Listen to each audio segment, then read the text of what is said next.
தள்ளுபடி அத்தனை பேரும் அல்லம்படி 6 முதல் 60% வரை ஆடி தள்ளுபடியுடன் super Saravana stores, Chennai, Madurai, Kovai. Sir வணக்கம். சார் வணக்கம். நேயர்களுக்கு அன்பு வணக்கம். தஞ்சையில் நடந்த காவிரி விவகாரத்திற்கு எதிரான ஆர்ப்பாட்டத்தில் உதயநிதி அவர்கள் அவதூறாகவும் ஆபாசமாகவும் பேசியதாக கூறி அதிரடியாக கைது செய்யப்பட்டிருக்கிறார்.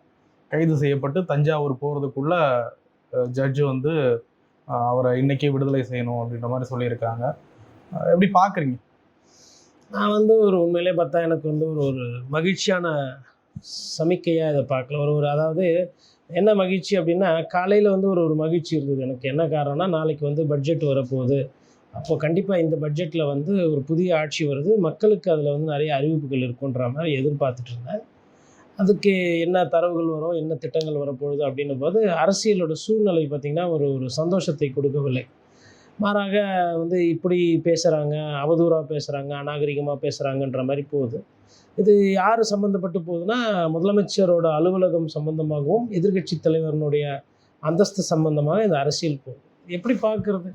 நிறைய பேர் அதிகாரிகள்லாம் கேட்குறாங்க, இதில் ஆபாசன்றாங்களே, எந்த பார்ட் ஆபாசம், அது எப்படி ஆபாசம்னு சொல்லி என்னிடம் கேட்டாங்க. அப்புறம் வழக்கறிஞரெல்லாம் ஒரு சில ஜூனியர்ஸ் எல்லாம் நான் இன்றைக்கி ஹைகோர்ட்டில் பார்த்தப்போ, சார் இது டிஃபமேஷன்னா வரும்னா இது எப்படி ரீட் ஆகும், தண்ணி எங்கே வரணுமோ அங்கே வரலை அப்படின்ற மாதிரி சொல்கிறாரு. அப்புறம் நான் காவேரியை சொன்னேன் அப்படின்ட்டு அந்த பகுதி ஆபாசமாக இருக்குன்ற மாதிரி ஒரு சில வார்த்தைகள் சொல்லப்படுது. எனக்கு என்னென்னா, ஒரு காவேரி பிரச்சனை ஒரு தமிழ்நாடோட மிகப்பெரிய பிரச்சனை. இந்த காவேரி பிரச்சனைக்கு போராடுறதோ, குரல் கொடுக்கறதோ, இல்லை விவசாயிகளோட பாதிப்பு பற்றி பேசுகிறதை தாண்டி இது ஆபாசமாக இல்லையா, எந்தளவுக்கு ஆபாசம், யார் மனசு புண்பட்டுருக்குன்ற மாதிரி இது வேறு திசையில் போயிடுச்சு. அப்போ இன்றைக்கி ஒரு மிகப்பெரிய பேசுபொருளாக நேற்று இரவில் இருந்தே பார்த்திங்கன்னா இது பேசுபொருளாக இருக்குது. அப்புறம் ஒரு நடிகை பற்றி அவதூறாக பேசிட்டாங்க, இதில் அப்படி இருக்கணும். அதுக்கப்புறம் இந்த சைடு உதயநிதி ஸ்டாலின் அவங்களோட அந்த மனுவில் என்ன சொல்கிறாருன்னா, நான் யாரை பற்றியும் ஆபாசமாக பேசலை, எந்த நடிகரை பற்றியும் பேசலை, நடிகை பற்றிலாம் நான் பேசலை, முதலமைச்சரை பற்றி நான் பேசலை, அந்த வார்த்தையே நான் அவங்க பேரை கூட அந்த இடத்துல உச்சரிக்கலை. அந்த விஷயம் எது நீங்கள் ஆபாசமாக அப்படின்னு நினைக்கிறீங்களோ மாதிரி அவங்க தரப்பில் சொல்கிறாங்க. இப்போ இது கோர்ட்டுக்கும் வந்துச்சு. நல்லவேளை நீதியரசர் இளந்தரையின் முன்னாடி பெயில் பெட்டிஷன் மூவ் பண்ணுறாங்க. பெயில் பெட்டிஷனில் பெயில் கொடுக்கலாமா வேணாமன்றது தான் ஆர்குமெண்ட்டை தவிர்த்து என்ன மாதிரி நேச்சரு, என்ன வார்த்தைகள் அப்படின்றதெல்லாம் அந்தளவுக்கு நீதியரசர் முன்னாடி வரலை. அப்போது எனக்கு என்னென்னா ஒரு பொன்னான நேரம், அதாவது ஒரு முதலமைச்சர் அலுவலகத்துக்கோ இல்லை காவல்துறைக்கோ அவங்களோட அந்த நேரம் இந்த மாதிரி ஒரு ஆபாச சர்ச்சையில் நேரம் செலவிடப்பட்டிருக்கு. அப்புறம் ஸ்டேஷன் பெயிலில் சாயந்தரத்துக்குள்ளே விட்டுருவாங்கன்ற மாதிரி சொல்கிறாங்க. அது எப்படி பார்க்குறது? முதலமைச்சர் ஃபஸ்ட்டு தவிர்த்திருக்கலாம். எதை தவிர்த்திருக்கலாம்? சட்டமன்றத்திலே ஒரு செய்கைகள்லாம் சொன்னார். கொத்து பரோட்டா சொன்னார், அப்பாவை காணோன்னாரு, சிஎம் அங்கிள்ன்னாரு. அதாவதுங்க, இப்போ நீங்கள் ஒருத்தரை பார்த்து அங்கிள் அப்படின்றீங்க, அதே தமிழாக்கத்தில் பார்த்துட்டு அது தமிழில் ஒரு மாதிரி நெக்கலாக கிண்டலாக சொன்னிங்கன்னா வேறு சில அர்த்தங்கள் கூட அதுக்கு போகும். அப்படி நம்ம ஒவ்வொரு வார்த்தைக்கும் ஒவ்வொரு அர்த்தம் தேடி கண்டுபிடிச்சி இது என்னை இப்படி ஆபாசமாக இருக்குது, அப்படி ஆபாசமாக இருக்குன்னா அந்த அரசியல் ஏற்புடையது அல்ல.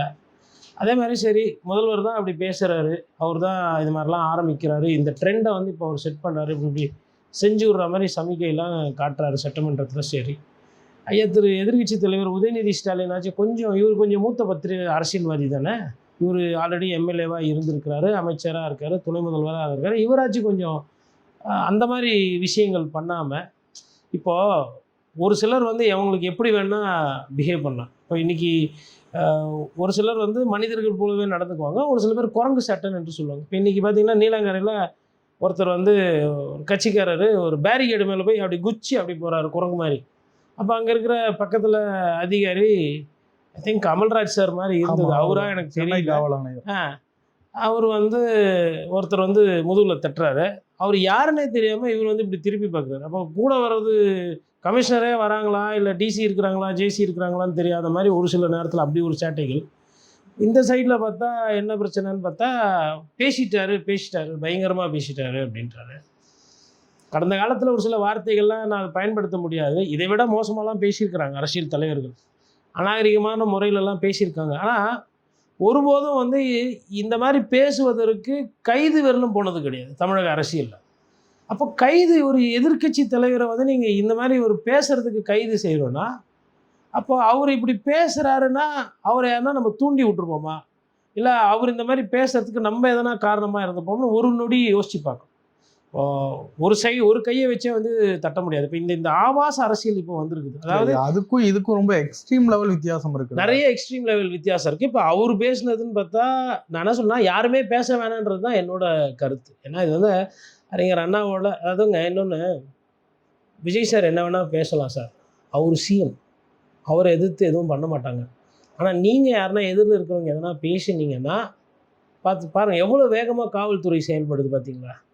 ஒரு பாலியல் சீண்டலோ இல்லை பெண்களுக்கு வந்து பலாத்கார தொல்லை கொடுத்தாங்க, இல்லை பெண்களிடம் ஆபாசமாக நடந்தாங்க, அதுக்கப்புறம் கட்ட பஞ்சாயத்து பண்ணாங்க, அப்புறமா வந்து 1,30,000 லஞ்சம் வாங்கினாங்க. அந்த மாதிரி எந்த ஒரு கேஸ்லையுமே இவ்வளவு தீவிரமாக தமிழக காவல்துறை வந்து அவ்வளோ வேகமாக ஒரு குதிரை வேகத்தில் செயல்படலை.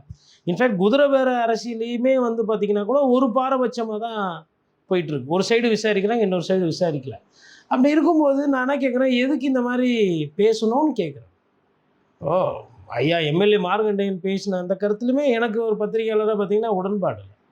நீங்கள் சட்டமன்றத்தில் நல்லா நறுக்குன்னு கேள்வி கேட்டாமே பதில் வராமல் கூட முழிக்கலாம், அவங்க அப்படியே பண்ணலாம்.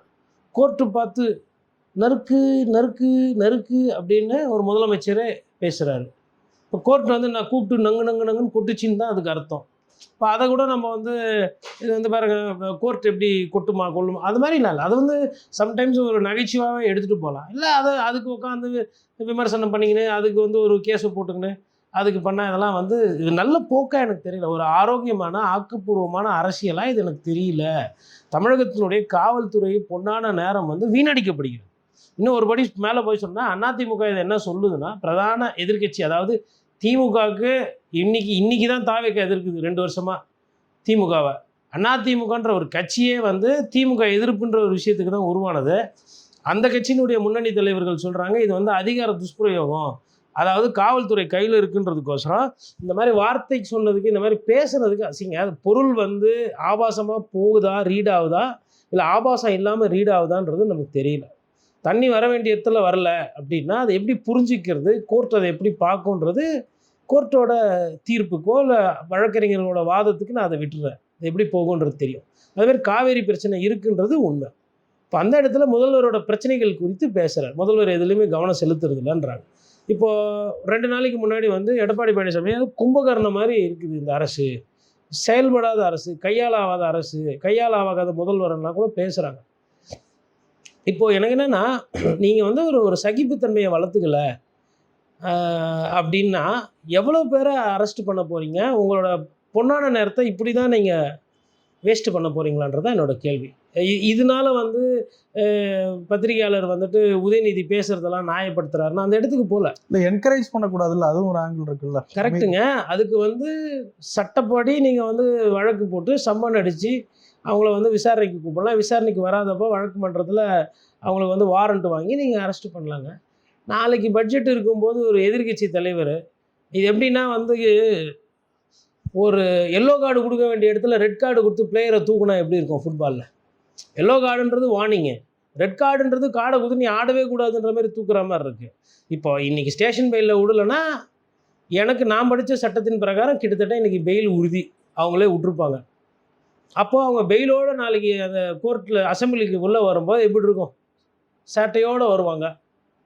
அது வந்து இப்போ அவருக்கு பெயில் வாங்கினது முக்கியமாக இல்லை தமிழ்நாட்டு விஷயங்கள் ஒரு சிலது நமக்கு கிடைக்க வேண்டிய முன்னுரிமைகள் நம்மளோட உரிமைகள் வந்து பாதுகாக்கப்படாமல் போதே அது முக்கியமாக?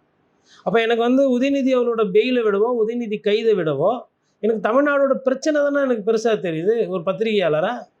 அப்போது உங்களோட வழி சண்டை, உங்களோட அந்த ஸ்லேடை பேச்சுகள், உங்களோட அந்த அருவருப்பான காட்சிகளோ இல்லை பேச்சுகளோ இல்லை செய்கைகளோ மக்களோட நேரத்தை வந்து மக்களோட பிரச்சனைகளை கவனத்தில் செலுத்தாமல் அது மடைமாறுது இல்லையா அந்த அரசியல். அந்த அரசியலில் வந்து அறிஞர் அண்ணாவோட விஷயங்களை படிச்சுட்டு பார்த்துட்டு அரசியல் பேசணும்னு நினைக்கக்கூடிய என் போன்ற பத்திரிகையாளர்கள் அது ஏற்புடையதாக இல்லை. கிட்டத்தட்ட 100 வக்கீல் இன்றைக்கி உயர்நீதிமன்றத்தில் திமுக சார்பாக, அதாவது சார்பானா என்ன நடக்குது ஏது நடக்குதுன்னு ஒரு பதட்டம், உச்சக்கட்ட பதட்டம் கோர்ட்டில். அதை விட வந்து நீலாங்கரையில் வந்து அவ்வளோ பதட்டம் சாலையில். அதுக்கப்புறமா வந்து கடைலாம் பயந்துக்கிட்டு மூடுறாங்க, டிராஃபிக் ஜாம் ஆகுது. இல்லை பொதுமக்கள் அவங்க என்ன தப்பு பண்ணாங்க? இப்போ நீங்கள் பண்ணுற இந்த அரசியலால் காலையிலேருந்து ஒரு பதட்டம். எதுக்கு? ஒரு எதிர்க்கட்சி தலைவரை இப்போ ஒரு ஊழல் கேஸில் கைது செய்கிறீங்க, இல்லை கோர்ட்டு குற்றவாளின்னு சொல்லி அந்த விஷயத்தில் கைது செய்கிறீங்கன்னா யாரும் கேட்க போகிறதில்ல.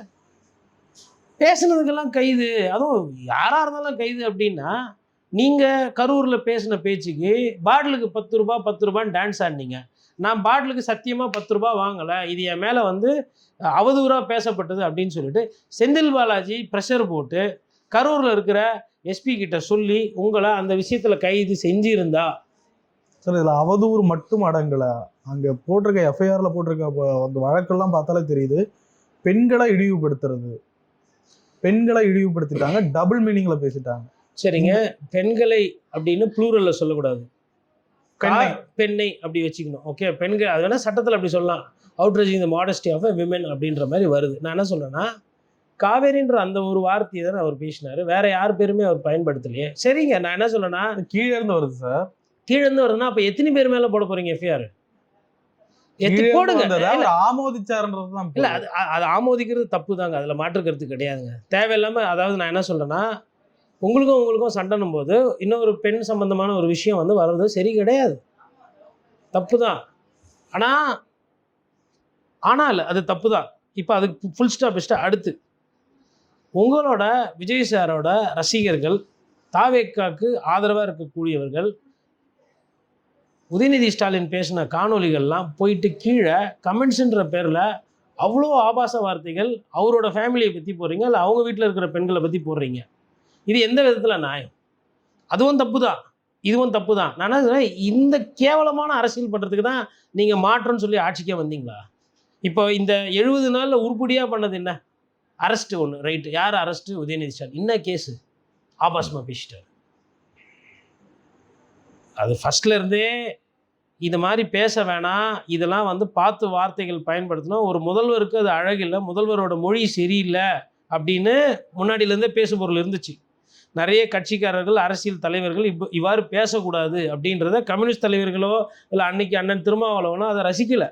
எடப்பாடி பழனிசாமி சொல்கிறாரு, ஒரு முதல்வர் அந்தஸ்துக்கு அவர் இன்னும் வரலை, இன்னும் ஒரு படத்தில் நடிக்கிற மாதிரி நடிச்சுக்கிட்டு இருக்கார், அந்த அந்தஸ்துக்கு வரல, அவர் வார்த்தைகள் சரியில்லை, கடினமான ஒரு சில வார்த்தைகள் வந்து மோசமாக இருக்குன்றத சொன்னாங்க. ஐயா, நீங்கள் முதலமைச்சர், உங்கள் மீது வழக்கோ உங்கள் மீது கேஸோ போட முடியாது, ஏன்னா உங்களுக்கு கீழே இருக்கிற காவல்துறை உங்கள் மீது பண்ணாது. இப்போ நீங்கள் இதை ஆரம்பிக்கிறீங்க, வேறு யாருன்னா இதையே ஃபாலோ பண்ணால் அவங்க மீது வழக்கு பதிவு பண்ணுறீங்க. அப்போ இது என்ன? இதுதான் இங்கே பேச போகிறது. இப்போ மார்கேண்டன் எம்எல்ஏ பேசுறது ஸ்ட்ரைட்டாக தப்பு, எலும்பை உடைப்பேன் வாங்க அப்படின்றது அச்சுறுத்தல். அது வந்து மேபி திமுகக்கும் தாவேக்காக்கும் ஒரு கோவத்தை மீட்டும். எனக்கு வந்து ஒரு வழக்கறிஞராக இந்த கேஸில் வந்து எனக்கு அந்த மாதிரி ரீட் ஆகலை. கீழே இருக்கவங்க பேசுறது தப்பு, அந்த தப்புக்கும் உதயநிதி ஸ்டாலின் பேசுறதுக்கும் ரெண்டுத்துக்கும் முடிச்சு போட்டு தான் அது இன்டர்பிரிட்டேஷன் வருது. It's a matter of interpretation, subject to interpretation. நான் என்ன கேட்குறேன்னா, இதுக்கு இவ்வளோ வேகம், இவ்வளோ இது விஷயம் தேவையான்றது தான் எனக்கு புரியுது. சார் உங்களுக்கு ரீட் ஆகலைன்னு சொல்கிறீங்க, ஆனால் எல்லா கட்சிகளும் கண்டனம் தெரிவிச்சிருக்காங்க. பாஜக, அதிமுக, கம்யூனிஸ்ட், விடுதலை சிறுத்தைகள், எல்லா தலைவர்களும் உதயநிதி ஸ்டாலின் அவர்களை கடுமையாக இல்லை அவர் பேசுனது இல்லை அந்த மாதிரி கொண்டு போகிறது அது சரின்னு நான் சொல்ல வரல. அரசியல் தலைவர்கள் கண்டனம் தெரிவிக்கிறது ஓகே, அதுவும் தான் கண்டனம் தெரிவிக்கிறாங்க, கைதுக்கு தானே கண்டனம் தெரிவிக்கிறாங்க. யாருமே கைதையுமே வந்து எல்லாருமே சரி நியாயப்படுத்தலையே. அதுவும் தவறு, இதுவும் தவறு. நம்ம தான் சொல்கிறோம், ரெண்டுமே தவறுன்றேன். 2 நாள் அரசியலில் வேஸ்ட் ஆகிட்டீங்க. நேற்று சாயந்தரத்துலேருந்து ஆரம்பித்து இன்னைக்கு நைட்டு பூரா நாளைக்கு காலையில் வரல இதானே போவோம். யார் நீங்கள் அந்த 1-2 பொசிஷனில் இருக்கிறது யாருங்க? யாருக்கும் சண்டை, பேய்க்கும் பூதத்துக்கும் சண்டைன்ற மாதிரி படத்தில் சொல்லுவாங்கல்ல, ஐயோ அப்படின்ற மாதிரி. அந்த மாதிரி இது வந்து முதலமைச்சருக்கும் எதிர்கட்சி தலைவருக்கும் உண்டான பிரச்சனையாக போகுது இல்லை. இது அப்படி இல்லையே, உங்கள் பஞ்சாயத்துக்கு இங்கே அரசியல் கிடையாது, மக்களோட தேவைக்கு தான் இங்கே அரசியல், மக்களோட பிரச்சனைக்கு தான் அரசியல், மக்களோட மாண்புக்கு தான் அரசியல், மாநில சுயாட்சி, தமிழக நலன், அதுக்கு தான் அரசியல். இது என்னன்னா பர்சனலாக போகுது. இது பர்சனலாக போகிறது தமிழக அரசியலுக்கு நல்லது இல்லைன்றது தான் என்னோட புரிதல். It is becoming personal day by day. This is not politics. அரசியல் ஆட்டம் இது இல்லை. அரசியலில் வந்துட்டு ஐயா காமராஜர் வந்து தோத்துட்டான்னு போய் அண்ணா கிட்ட சொல்லும்போது அண்ணா வந்து அதை ஏற்றுக்கலையே, அதை ரசிக்கலையா? ஐயோ அவர் தோத்துட்டாரா, அவரோட அனுபவம் வேணுமே அப்படின்னு தானே நினைக்கிறாரு. தோத்ததுக்கு அதுக்கே அப்படி தானே பேசியிருக்கிறாங்க. அப்போ அவரை வந்து மாடு கீடுலாம் பேசினதா சொல்லுவாங்க. அவரோட பாடி லாங்குவேஜ் எல்லாம் சொல்லியிருக்கிறாங்கன்னு கைது செஞ்சாரா? ஐயா காமராஜருக்கு தானே அதிகாரம் இருந்தது. ஏன் அவ்வளோ எடப்பாடி பழனிசாமியை பற்றி உதயநிதி கூட பேசியிருக்கிறாரு, தவறாக பேசியிருக்கிறாரு, காலுக்கு நடுவில் பூந்து போனாருலாம் பேசியிருக்கிறாரு. கைது வரலும் போலையே யாருமே. அம்மையார் சசிகலாவை எவ்வளவு பேச்சு பேசியிருப்பாங்க. அம்மையார் சசிகலாவை வந்து இவங்க வந்து கூட இருந்தாங்க, இவங்க வேலை செஞ்சாங்க வீட்டில், இவங்க மோசமான பேர் வழி அது இதுன்னு சொல்லிட்டு எவ்வளவு அரசியல்வாதிகள் எவ்வளோ மோசமாக பண்ணியிருப்பாங்க. அவங்களுக்கும் சொல்லியிருந்தா அதிகாரத்தில் வந்து இருக்கிறவங்க அன்றைக்கும் காவல்துறை தூக்கி போட்டு மிதின்னு மிச்சிருக்கோம், எஃப்ஐஆர் போட்டிருக்கோம். சசிகலா என்றைக்குமே சசிகலாவை பற்றி கேவலமாக பேசுகிறாங்க. சசிகலா விமர்சனம் பண்ணதுனால சசிகலா அவர்கள் எங்கன்னா ஒரு இடத்துல தனக்கு வேண்டி காவல்துறையை ஏவி விட்டு இல்லை கீதிகள் நடந்துச்சா? சசிகலான்ற கேரக்டரு கிட்டத்தட்ட 15-20 வருஷமாக வந்து அவருக்கு நெகட்டிவ் பேரெல்லாம் வந்துச்சு, பேசு பொருளாக இருந்தாங்க. அது எங்கேயுமே வந்து சசிகலாவை அவதூறாக பேசினாங்க. சசிகலாவை எதை சொன்னாங்க? சசிகலா பயன்படுத்தலையேங்க. அதுதானங்க ஒரு ஒரு ஒரு கண்ணியமான அரசியல். வாதத்துக்கு வாதம், புள்ளி விவரத்துக்கு புள்ளி விவரம் தானே அரசியல், கண்ணியமான அரசியல். நீங்கள் வந்து 4ஆம் தர பிளாட்ஃபார்மத்தில் உட்காந்து பேசுகிற பேச்சாளர்கள் இல்லைல்ல. நீங்களே அந்த வேலையை இறங்கி பண்ண ஆரம்பிச்சிட்டிங்க. நீங்களும் அதே மாதிரி பேச ஆரம்பிச்சிட்டிங்கன்னா தெருவில் பேசுகிற பேச்சாளர்களுக்கும் தலைமை கழக பொறுப்பாளர்களுக்கோ இல்லை அமைச்சர் பெருமக்களுக்கோ இல்லை எம்எல்ஏக்கோ இல்லை முதலமைச்சருக்கோ எதிர்கட்சி தலைவருக்கோ என்ன மாண்புன்றதை நான் கேட்குறேன். இதில் வந்து இவர் பண்ணுறது சரி அவர் பண்ணுறது சரின்னுக்குலாம் நான் போகல. 2 பேர் பண்ணுறதும் சரி இல்லைன்றது தான் என்னோட புரிதல். இது மக்களுக்கு உண்டான அரசியலும் அல்ல. இப்போது என்ன கடைசியில் பேசு பொருளாச்சு? தஞ்சாவூரில் விவசாயி கஷ்டப்படுறாங்க, தஞ்சாவூரில் நெல் கதை என்ன குருவை கதைன்றது மாறி போய் இன்றைக்கி என்ன ஆயிருக்கு பேசு பொருள்?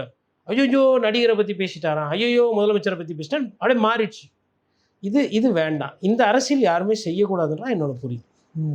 உதயநிதி ஸ்டாலின் அவர்கள் இதை எப்படி ஹேண்டில் பண்ணாருன்னு நினைக்கிறேன். காலையிலே அரெஸ்ட் பண்ணி கூப்பிட்டு போகிறாங்க, இதை நான் ஒரு காமெடியாக தான் பார்க்குறேன்றாரு, திசை திருப்புற முயற்சின்றாரு. எப்படி ஹேண்டில் பண்ணுறாங்க இதுக்கு? இல்லை அவங்க சரியாக தான் ஹேண்டில் பண்ணியிருக்காங்க. ஒன்றும் வந்து ஒரு பெரிய ரெசிஸ்டன்ஸ்லாம் கிடையாது. ஏன்னா ஒரு எதிர்கட்சி தலைவர், கட்சியினுடைய தலைவரோட மகன், அவர் தான் அடுத்த திமுகவுக்கு வாரிசு, எல்லாமே அவர் தான். அப்படி இருக்கும்போது அவரை கைது பண்ணுறாங்கன்னா ஆட்டோமேட்டிக்காக ஒரு 1000 பேர் 2000 பேர் ரோட்டில் வந்து சாலை மறியல் பண்ணுவாங்க, போராட்டம் பண்ணுவாங்க, எல்லாம் பண்ணுவாங்க. அதெல்லாம் நடக்கும் தான், எதிர்பார்க்கறது தான். அது வந்து ஒரு 5-10 நிமிஷத்தில் கிளியர் பண்ணி வாகனம் பாட்டுன்னு போயிடுச்சு. போகும்போது பத்திரிகையாளரை பார்த்து ஓடலை. பத்திரிகையாளரை பார்த்து நான் வந்து இதை காமெடியாக தான் பார்க்குறேன்னு சொல்லிட்டு தான் போகிற வழியில் பத்திரிகையாளருக்கு பைட்டு கொடுத்துட்டு போயிருக்கிறாரு. அதுக்கப்புறம் எதிர்கொள்ளுவேன்றாரு. அதனால் அவர் ஒன்றும் அதை வந்து பெருசாக எதுவும் எடுத்துக்கிட்ட மாதிரி தெரியல. இன்ஃபேக்ட் அரசியல் ரீதியாக பார்க்க போனால் அது உதயநிதிக்கு நல்லது தான். ஏன்னா வந்து இந்த மாதிரி ஒரு அரெஸ்ட், இந்த மாதிரி சென்சேஷன் போது பொதுமக்கள் எப்படி பார்க்குறாங்கன்னு தெரியல. திமுக கட்சிக்காரங்களுக்கு அது வந்து ஒரு கோபத்தை ஏற்படுத்தும். இல்லை நல்லதுன்றது எந்த வகையில்? அது நல்லது எப்படின்னா வந்து எதிர்கட்சியாக இருக்கும்போது செய்தியில் நீங்கள் அடிக்கடி வரணும். நல்ல அரசியலுக்கு இங்கே வந்துட்டு மறந்துடுறாங்க. இந்த மாதிரி இது விஜயனுடைய இமேஜை உயர்த்தாதா? ஏன்னா ஒரு பெண்களுக்கு எதிரான ஒரு அநீதி என்ன பொங்கி எழுறாரு, யாருன்னு பார்க்காம கைது பண்ணுறாரு. இல்லையே, சொந்த கட்சிக்காரங்க கிட்ட பாலியல் சீனில் 5 கேஸ் வந்துச்சு. ஏன்னா இப்போ காவல்துறை பொங்குச்சாப்போ சரி. இந்த ஆபாச கேஸு, ரேப்பு கேஸு, கொலை கேஸ் எல்லாம் நடந்திருக்குது, எவ்வளோ நடந்திருக்குது. அதெல்லாம் காவல்துறை இந்த மாதிரி குவிக்கப்பட்டு பயங்கரமாக விசாரிக்கப்பட்டு ஒரு 100-150 போலீஸ்காரங்க இந்த மாதிரி சாதாரண ஒரு பெண், யாருன்னே தெரியாத ஒரு பெண்ணு, ஒரு பாலியல் சீண்டல், அந்த மாதிரி அந்த வேகத்தையோ அந்த ஒரு துடிப்பையோ ஒட்டுமொத்த அரசு இயந்திரமும் இறங்கி வேலை செய்யுங்க. இது பர்சனல் வெஞ்சன்ஸ், இது personal scores. I see it that way. இது பொதுமக்களுக்கு உண்டான அரசியல் அல்ல. இது தனிப்பட்ட விதமான காழ்ப்புணர்ச்சி அரசியல், தனிப்பட்ட விதமான பிரச்சனையாக இது மாறிக்கொண்டிருக்கிறது. இதில் வந்துட்டு பெண்களுக்கு பாதுகாப்புன்னு எப்படி இதை வந்து நம்ம எடுத்துக்க முடியும்? சரி, அப்படி பெண்களுக்கு பாதுகாப்புனா இப்போ உதயநிதி அவங்க வீட்டில் இருக்கிறவங்களும் லேடிஸ் தானே, அவங்களெல்லாம் பற்றி கீழே கமெண்ட்ஸ் போடுறீங்கள. உதயநிதி வந்து அவர் வார்த்தையிலேருந்து வரல இல்லையா? சரி, பெண்களுக்கு பாதுகாப்பான அரசியல்னா நயினார் நாகேந்திரன் பேசியிருக்கிறார்ல, பார்த்திபன் சார் பேசியிருக்கிறார்ல, அவங்க மீதெல்லாம் நடவடிக்கை எடுத்தீங்களா? இதுதான் உங்கள் பிரச்சனை அப்படின்னா எவ்வளோ பேர் எவ்வளோ விஷயம் நடிகர்கள் நடிகைகளை பற்றி பேசியிருக்கிறாங்க, வலைதளத்தில் இருக்குது. நான்லாம் வந்து எனக்கு வந்து சாட்டி எடுத்து அச்சா கூட நான் அந்த பேச்செல்லாம் பேச மாட்டேன், தேவை கிடையாது. இது ஒரு 4 நடிகையை பற்றி விமர்சனமாக பேசுறதுனால அது 10 பேர் பார்க்குறாங்க. இல்லை அது அது ஒரு அரசியலா? அடுத்த தலைமுறையில் இப்போ நாளைக்கு நம்ம வீட்டில் இருக்கிற குழந்தைங்க இல்லை வேறு யாருன்னா சின்ன பசங்க பார்க்குறாங்கன்னா என்ன நினைப்பாங்க? ஓ, இதுதான் அரசியல் நினைக்க மாட்டாங்க, தப்பாக நினைக்க மாட்டாங்க. இதுதான் அரசியல்னா இது இல்லையே அரசியல். அரசியல்ன்றது மக்களோட வாழ்வாதாரம், மக்களோட சந்தோஷம், மக்களோட நிம்மதி. அதான் அரசியல்.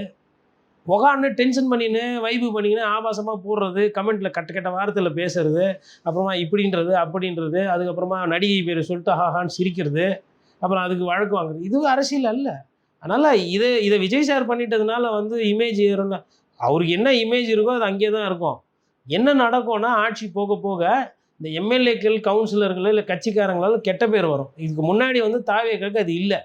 தாவேக்கா அக்கௌண்ட் ஓப்பன் பண்ணும்போது 0லேருந்து +க்கு போகுது.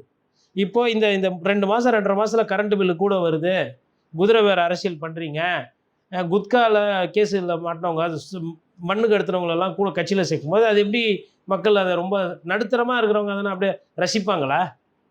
அப்போ நீங்கள் பண்ணலாம், வேறு யாரும் பண்ணக்கூடாது, அப்படி தான் பார்ப்பாங்களே தவிர இதெல்லாம் இமேஜ் எல்லாம் உயர்த்த. இது இன்ஃபேக்ட் என்னடா இது சீப்பாக போகுது அரசியல் ரொம்ப, அப்படி தான் போகும். இப்போ கோர்ட்டில் நீங்கள் தாங்க வாதம் பண்ணுறீங்க. இது எந்த வகையில் எந்த மாதிரி ஆபாசம் நீங்கள் புரிய வைப்பீங்க?